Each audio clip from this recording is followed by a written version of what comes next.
السلام علیکم دوستوں، میرا نام ہے محمد بلال اور آپ دیکھ رہے ہیں سٹوری نائٹ ود محمد بلال۔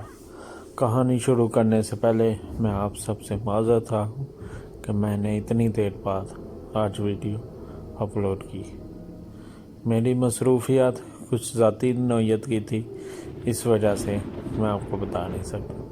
تو چلیے آج کی کہانی شروع کرتے ہیں۔ السلام علیکم بلال بھائی، میرا نام سعد ہے اور میں دبئی میں رہتا ہوں۔ میں کراچی سے بلانگ کرتا ہوں، مگر جاب کے سلسلے میں دبئی آیا ہوں۔ یہ واقعہ جو میرے ساتھ ہوا، اس واقعے کو 8 سال گزر چکے ہیں، مگر سٹل آج بھی مجھے کبھی کبھی وہ انسان، وہ چیزیں فیل ہوتی ہیں۔ میں 2016 کے اینڈ میں as a graphic designer Karachi سے دبئی آیا۔ مجھے جاب شارجہ کی ایک ایڈورٹائزمنٹ کمپنی میں ملی۔ جاب اچھی تھی، کمپنی کی طرف سے اکاموڈیشن میڈیکل ملی، سو میں وہاں ہی رہنے لگا۔ اکاموڈیشن ایک فلیٹ تھا جس میں 2 کمرے تھے، ایک کچن، ایک چھوٹا ہال اور روم میں 2 بیڈ سپیس تھی۔ میرے ساتھ ایک مصری رہتا تھا جو کہ مسلمان تھا، اور ساتھ والے کمرے میں ایک بنگالی اور ایک جاپانی رہتا تھا، اور وہ دونوں ہندو تھے۔ ہمارا کچن سیم تھا۔ ہم چاروں بڑے اچھے طریقے سے رہ رہے تھے۔ 2-3 منتھ گزر گئے، ایسے کچھ نہیں ہوا۔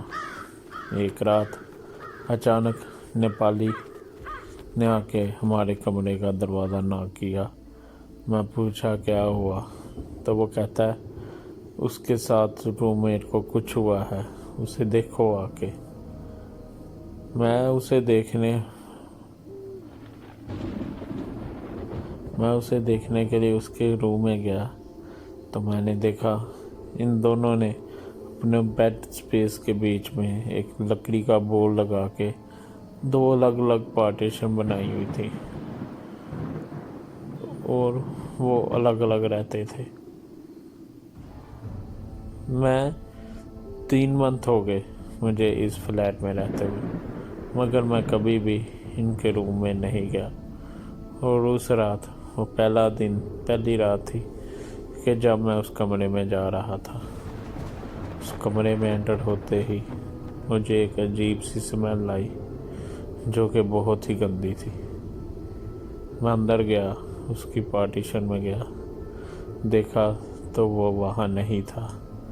میں دیکھا وہاں جگہ جگہ الکوہل کی بوتلیں پڑی ہوئی ہیں۔ میں اس سے پوچھا کہ وہ کہاں ہے، وہ کہتا ہے مجھے اندر سے ہی اس کے چیخنے کی آوازیں آ رہی تھی۔ میں کہا کدھر ہے پھر اس نے واش روم میں دیکھا، وہ وہاں بھی نہیں تھا۔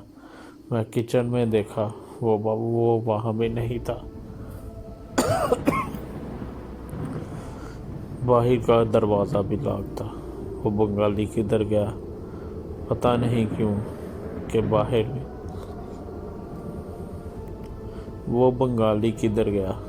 نہیں، کیونکہ باہر کا دروازہ بھی لاک تھا۔ اگر جاتا تو میرے یا اس کے سامنے جاتا، کیونکہ دونوں روم کے سامنے ہی باہر جانے کا دروازہ تھا۔ ہم نے پورے گھر میں اسے ڈھونڈا، مگر وہ نہیں ملا۔ پھر میں آخرکار آ کے لیٹ گیا۔ تھوڑی دیر بعد پھر وہ نیپالی اٹھانے آ گیا۔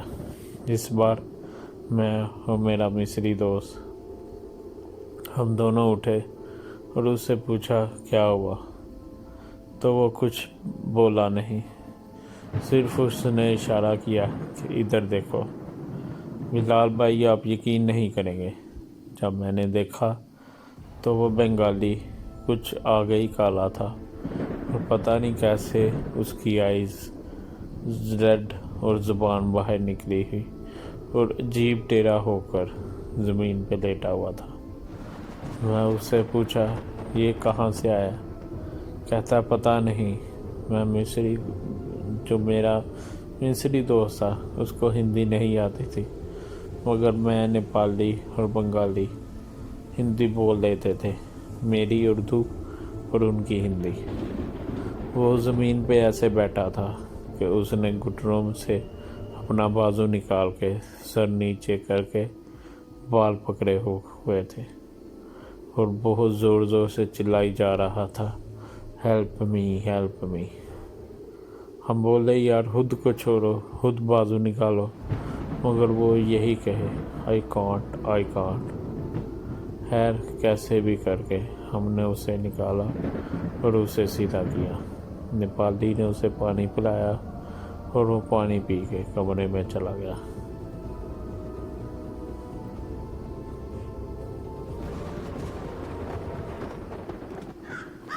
نیپالی بھی اس کے ساتھ کمرے میں چلا گیا۔ اس ٹائم میں یہی سوچتا رہ گیا کہ یار یہ ایسے کیسے ہو گیا۔ پھر تھوڑی دیر بعد میں بھی جا کے سو گیا۔ مصری تھوڑا ڈرپوک تھا، وہ بہت زیادہ ڈر گیا تھا۔ اس نے صبح آفس میں HR سے کمپلین کر دی کہ یہ رات کو نشہ کر کے سوتا ہے، پھر ہمیں بھی تنگ کرتا ہے، آپ یا تو ان کو نکال لو یا ہمیں کوئی اور جگہ دو۔ HR نے ان کو بلایا، اس نے بتایا کہ نشہ کوئی نہیں تھا کیا، یوگا کرتا کرتا میں اٹک گیا تھا۔ فرسٹ تو یہ کہ رات کے 2 بجے یوگا، اور اگر وہ بھی تو اس سے پہلے جب نیپالی آیا تھا تو تب تم کدھر تھے؟ HR کے سامنے میں بھی کوئی بات نہیں کی اور باتیں جانے دیا، کیونکہ میں کسی غریب کی روزی نہیں چھیننا چاہتا تھا، مگر مجھے شک تھا کہ کچھ غلط ہے۔ ایسے ہی 3-4 دن گزر گئے۔ ایک رات میں باہر کھانے کے لیے جانے لگا، کیونکہ کبھی کبھی کام کرتے کرتے کافی ٹائم ہو جاتا تھا تو گھر آ کے کھانا پکانے کا ٹائم نہیں ہوتا تھا، تو میں باہر جانے لگا۔ میں نے دیکھا کہ وہ نیپالی آدمی وہ بھی اسی ہوٹل میں بیٹھا ہوا تھا۔ میں اس کے پاس گیا، اس سے پوچھا کہ آخر اس رات کیا ہوا تھا۔ اس نے بتایا کہ یہ جو آدمی لڑکا ہے یہ بلیک میجک کرتا ہے، اور کبھی کبھی اس کا میجک اسی پہ ہی الٹا پڑ جاتا ہے۔ میں آپ کو بلال بھائی بتا دوں کہ یہ دونوں ہمارے آنے سے پہلے یہ دونوں وہاں رہ رہے تھے، اور اس رات بھی یہی ہوا۔ میں اس سے پوچھا جب وہ غائب ہوا تو وہ کدھر تھا؟ کہتا ہے یہ میں بھی نہیں پوچھا، میں زیادہ ڈیٹیل نہیں پوچھتا، مجھے ڈر ہے وہ مجھے بھی نہ کچھ کر دے اس لیے، مگر مجھے پتہ نہیں کیا ہوا، میں پہلے سے زیادہ اس لڑکے میں، اس بنگالی آدمی میں انٹرسٹ لینے لگا۔ میں جب وہ کہیں آتا جاتا اسے دیکھتا، باہر بیٹھا ہوتا اس سے باتیں کرتا، باتوں میں اسے بات اگلوانے کی کوشش کرتا، مگر اس نے کبھی بلیک میجک کے بارے میں کچھ نہیں بتایا۔ میں نے نیپالی کو بولا کہ اس بار جب وہ جادو کرے گا مجھے بتانا۔ ایسے ہی کچھ دن بعد نیپالی کا رات کو مجھے فون آیا۔ میں آرام سے اس کے کمرے میں گیا۔ نیپالی کی پارٹیشن میں چیئر پر کھڑا ہو کر اسے دیکھنے لگا۔ پارٹیشن پوری چھت تک نہیں تھی، اتنی ہوتی تھی کہ ایک AC کی ہوا دونوں طرف آ سکے۔ سو میں چیئر پہ کھڑا ہو کے اسے دیکھنے لگا۔ میں دیکھا اس نے کالے کلر کا کچھ پہنا ہوا ہے اور اس کے سامنے ایک انسانی اسکل پڑا ہوا ہے، اور وائٹ کلر کے سرکل میں وہ بیٹھا ہے، اور اپنے چاروں طرف اس نے کینڈل جلائی ہوئی ہے اور لگاتار کچھ پڑھتا جا رہا ہے اور ہلتا جا رہا ہے۔